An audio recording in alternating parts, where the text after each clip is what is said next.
My name is Darlene Corbett. I'm a speaker, I'm an author, I'm a licensed therapist and success coach. I speak on helping people get unstuck. And tonight I'm going to talk about getting unstuck, tapping into the power within you. How many of you know people who are stuck? How many of you know people who are stuck and don't even know they're stuck?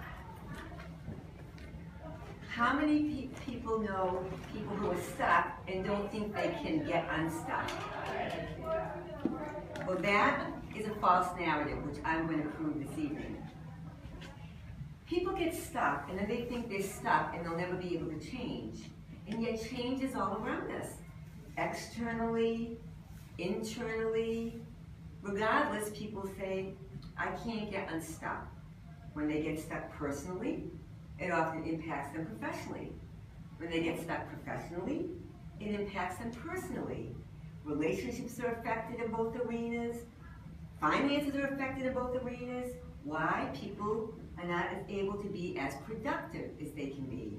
And it affects personal finances. It often affects corporations' profitability. People get so stuck that we don't even realize the impact. And in 2013, Gallup did a poll. How many of you are familiar with this poll about the American worker? Anybody? Well, let me tell you, they did a poll and I revisited it for 2017 and a lot hasn't changed. What they found is the American worker in 2013, 70% of the American workers were highly dissatisfied.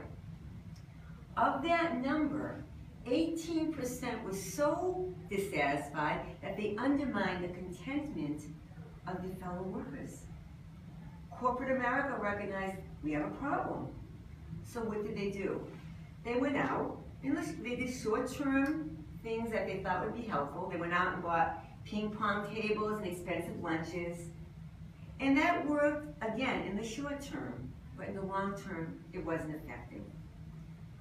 What Gallup discovered, and this will not take rocket scientists because it's about relationships, that if supervisors or managers or employers supported their subordinates in a way that was positive, that got them to see their strengths, that got them to think differently about themselves, they hypothesized that the American workforce would double in productivity.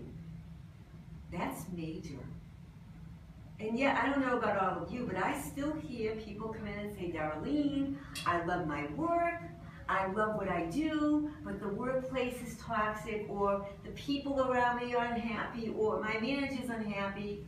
And often they'll go to people, above them, and people will say, listen, that's just the way they are. That's their personality. They're never going to change. They can't change. You can't teach an old dog new tricks. Well, guess what? I say, being in the field of people for years, that is a defeatist position. It's a false narrative. I can give you many examples of stories that I've seen where people can make changes. But for now, I'm going to mention the science behind this instead. I'm a hypnotherapist, so this science really resonates with me. Neuroplasticity. How many people are familiar with neuroplasticity? Yes, very good. Thank you. So you know that plasticity goes on in the brain. Now, if you told somebody that, they said, well, of course. But the thinking from Galileo's time until the early 1900s was that the brain is like a machine. If a piece breaks, you're out of luck. Then they discovered in the early 30s, that's not the case. Children have plasticity, malleability in their brain, but then the window closes. In the 60s, they realized, oh no, this goes through the life cycle, from cradle to the time we leave this earth. And there's a wonderful example I want to give you that I learned about.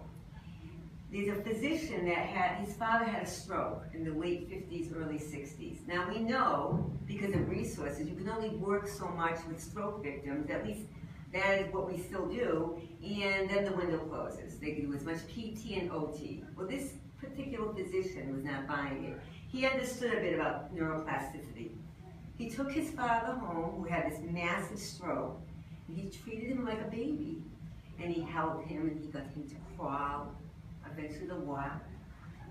The man's functioning eventually improved. They lived another 5 years. He married again. I believe he taught as a professor again. He died of a heart attack, ultimately. They did an autopsy on his brain, and they discovered that that lesion never healed. What happened was the brain remapped itself with practice and over this movement, which I can't define for today, but it has vast implications someday for all people that will live in the next several decades. But they realized, yes, the brain can remap. Now, why is this important for what I'm talking about? We're talking about behavior. We're talking about behavior that people think is fixed. Well, this is the way they are. Oh, no. Because habits are forms of behavior. They start in the conscious, and they go to the unconscious. And they can be changed. They're stubborn. But you think about it. If somebody retired, they learn how to play bridge. They learn to play golf more effectively. They learn a foreign language. They learn a new instrument. And yet to change behavior, oh no, they're willing to go to the gym often and work on that muscle and chisel that muscle. But to practice mental rehearsal, which I'm going to explain in a minute, is a way to change behavior. Mental rehearsal is the highest form of, well, mental rehearsal is a high form called mental chess, which I'll get to, but mental rehearsal, which works with physical rehearsal, really augments somebody's performance. In fact, they've done studies that show that just mental rehearsal alone sometimes can go ahead of the physical practice. It's visualization, it's focused attention, it's scripting. And why that resonates again is because I'm a hypnotherapist by background. And the highest form, as I mentioned, is mental chess. What is mental chess? Well, I'll give you this example.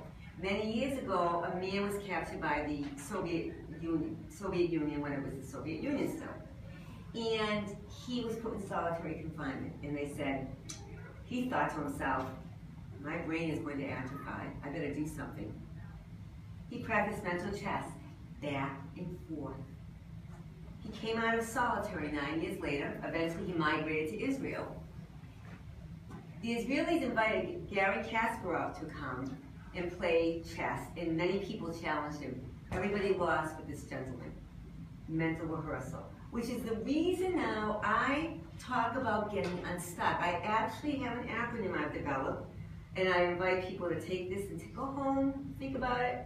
And what I do is I have people begin to visualize and script. U is for unique.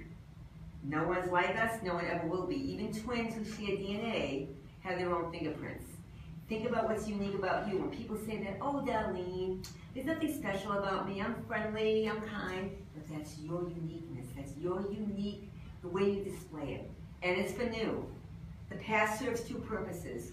One, savoring the delicious memories we can think about. Two, what do we learn from? I have people write down something new. Write down something new that you haven't even thought about or that nobody else knows. S, strength. We all have inner strengths. I have people practice an inner strength, whether it be visual, whether it be bodily feeling, whether it be a thought, a sound.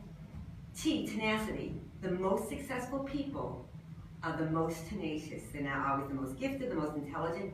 They go up that mountain 20 times, and if they fall back, they keep going, and they may reroute. U for unique again. I don't have to say it again. C, creative. We are created, we create. Some people discover their strengths and talents at a young age. Some people after 50, 60, 70, 80.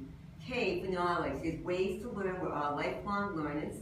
I always encourage people, whatever way, being a voracious reader and loving to write, that's my thing, but whatever way, take this unstuck and you apply it and you practice and practice and practice and you will see a change. And what people will do, I'm hoping with this, if they practice visualizing, speaking, doing it in a form of mental rehearsal, focused attention, visualization, they can make a change. And then I tell people, when you make a change, you're going to discover maybe things that you never knew you had. And you will stop depriving the world of you. And will you not only stop depriving the world of you, you might say, look out world, here I come. Thank you very much. And I hope you share this with anyone that you know could benefit from it. Thank you.